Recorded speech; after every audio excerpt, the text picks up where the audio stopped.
The key to de-stressing could be in your child's playroom. Grabbing a coloring book and some crayons is a hot new trend that's proving what's fun for children may be relaxing for adults. I think that it's a lot about the timing and people needing kind of a break. And so I think that that's part of what coloring lets us do.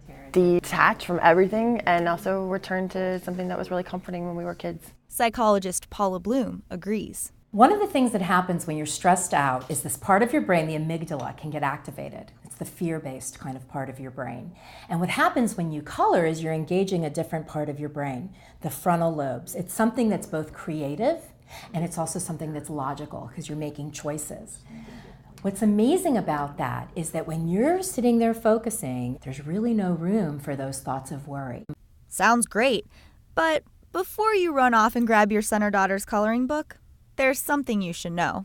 Adult coloring books are radically different from children's coloring books in that they're incredibly intricate and complicated.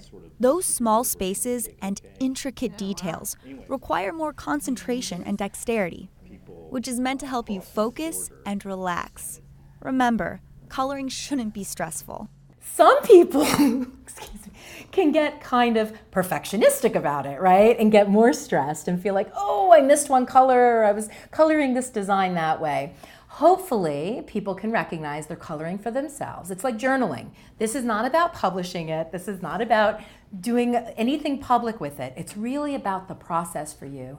And then having something physical as evidence of that. We don't have that a lot anymore because of our digital world.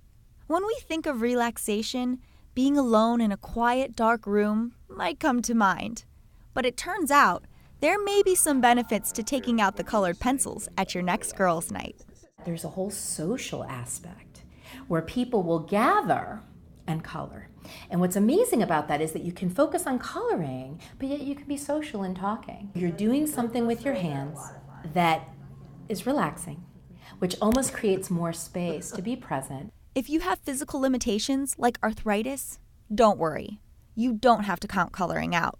There are some coloring books you can do digitally online. So that way you're getting the experience of making color choices and getting within the lines, but it may not require such fine motor coordination. And it's really important to know that there isn't just one pathway to this. There's multiple ones. No matter what format you choose, remember, coloring is personal to you. It's definitely also a way to express your own creativity, really be adventurous. Also, get yourself some quality pencils.